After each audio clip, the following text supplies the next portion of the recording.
ये बहुत काम है एंड एवरीथिंग, वो सब बोलती थी मेरे को। बट मेरा कभी अंदर से हुआ नहीं कि मैंने जाना है, क्योंकि मेरे को लगता था कि मेरी एज ही नहीं है। I was 20 years old back then. So मैं सोचता था कि मैं भी बहुत छोटा हूँ, अभी कहाँ मैं गुरुओं के चक्कर में पढ़ूँ, या उस टाइम यही मेरी थॉट प्रोसेस था कि ये ठीक है यार, अभी कॉलेज लाइफ एंजॉय करते हैं, बाद में देखेंगे। तो बट एनीवेज, एक दिन हमारी कॉलेज में मेरी क्लास में एक लड़की है जो मुझे नहीं पता था, बट वो गुरुजी की ओल्ड संगत है। मतलब they have been coming to Guruji since 2003। So she just came to me and she said कि ये ब्रेसलेट है, तो इस ये गुरुजी की ब्लेसिंग होती है, तुम रख लो, क्योंकि मुझे लग रहा है कि शायद ना तुम्हें ज़रूरत है इसकी। फॉर सम रीज़न उसने बोला कि मेरी उनसे नॉर्मल बातचीत थी, बट इतना कुछ था नहीं, तो मैंने नहीं चाहिए, मैं क्या करूँगा, मैं तो पहनता ही नहीं। कहते नहीं तुम रखो रखो रखो, and she just force and मतलब उसने मेरे हाथ में रख दिया वो।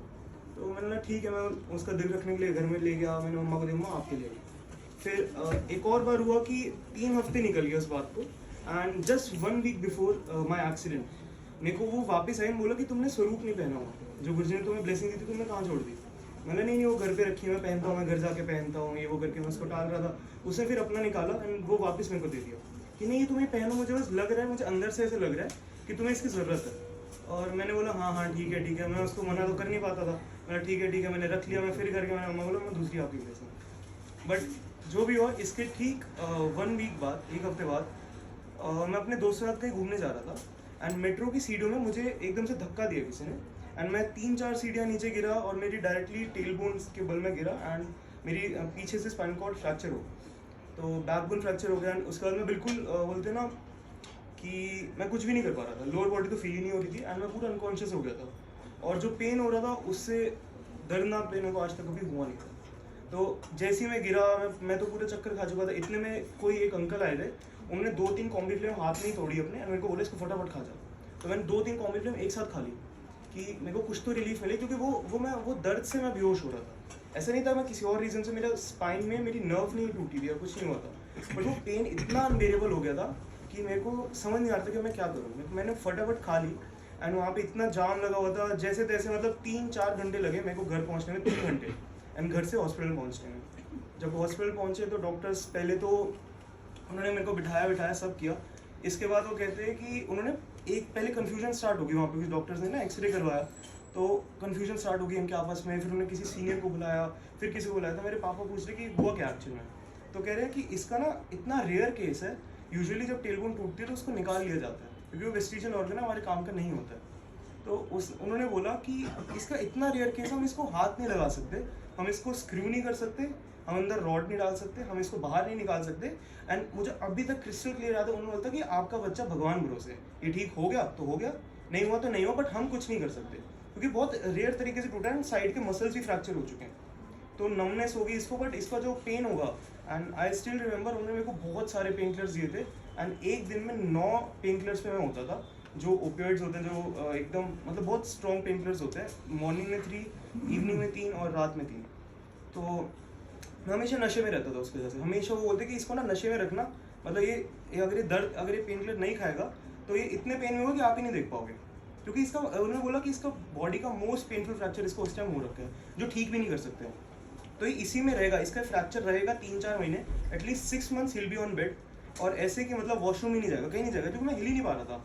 तो ऐसे लोग मेरे को जब घर लाए थे तो मेरे 5-6 मतलब कज़न आए थे, उन्होंने कैसे उठाया था, मतलब एकदम सीधे मेरे को उठा के जैसे तैसे उन्होंने मेरे को बेड पे रखा, और मैं तो पूरी होप खो चुका था, क्योंकि फर्स्ट ऑफ ऑल एमिटी में कॉलेज में मना कर दिया था कि वो कोई सपोर्ट नहीं करेगी, मतलब मेरी अटेंडेंस शॉर्ट है, मेरे एग्ज़ाम से 2 हफ्ते बाद, तो ये मई से थोड़े दिन पहले की बात है।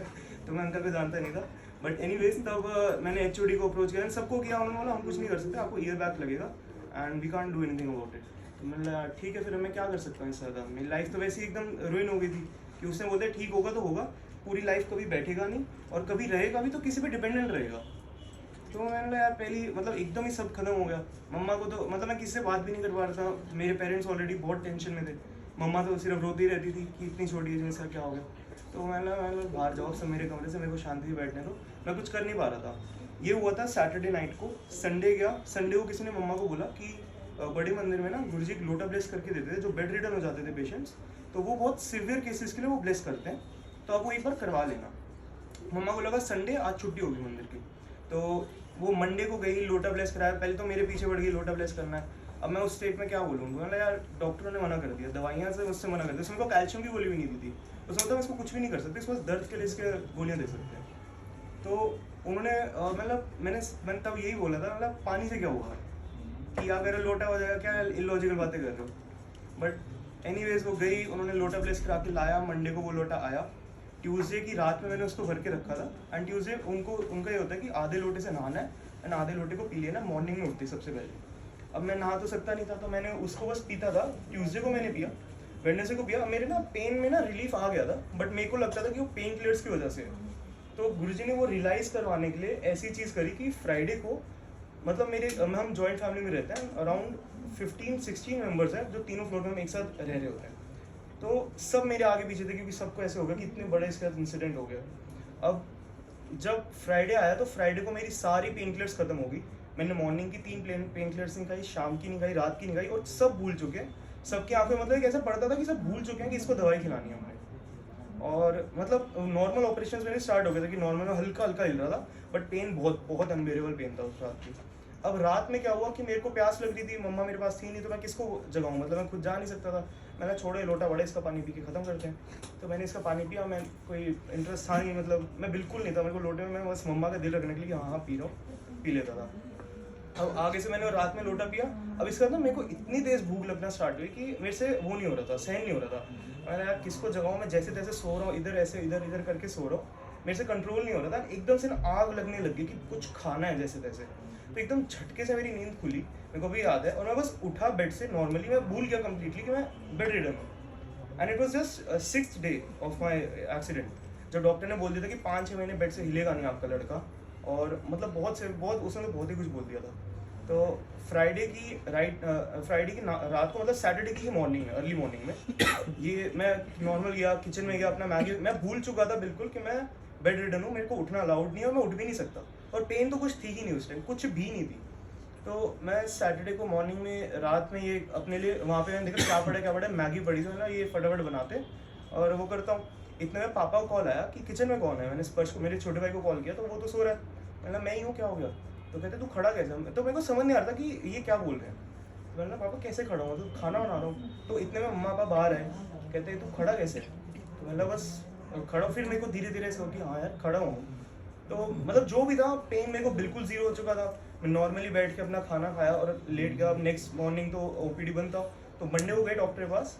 तो डॉक्टर ने पहले तो उसको समझ नहीं कि मैं चल के कैसे आ रहा हूँ, उसको स्ट्रेचर पे आएगा। तो मैं चल के आ रहा था, उसने बोला कि ये कैसे है ये, मतलब वो पहले तो 2 मिनट शॉक में गया। तो फिर उसने मेरे को लिटाया, फिर उसने मेरे बोन्स को ना प्रेस करा, पता नहीं क्या क्या उसने करा। तो उसने बोला, तब एक बार उसने जब किया तो मेरे को बहुत जोर से पिंच हुआ, दर्द हुई। तो वो बोलता कि इसकी बोन की ना हमारी स्टेजेस होती है जुड़ने की, इसका बोन लास्ट स्टेज पे है, तो आई थिंक विद इन हफ्ते भर में ये ठीक हो जाएगा आपका लड़का।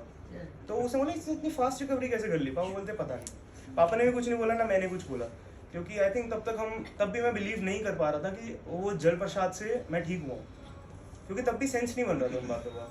फिर ऐसे करते करते मतलब ये हुआ था कि जिस सैटरडे को मेरे को लगी थी, उसके नेक्स्ट टू नेक्स्ट सैटरडे मैं जिम भी गया था, मैं कॉलेज भी गया था, मैंने एग्जाम दी, मतलब इतना ठीक हो गया जैसे कुछ कभी हुआ ही ना हो। तो ये मेरा सत्संग है। कमाल का। ये 2022 और थैंक यू अंकल, आपने शेयर किया। अगर नहीं करते हैं ना तो बहुत बड़ी चीज़ मिस हो जाती है हमारे।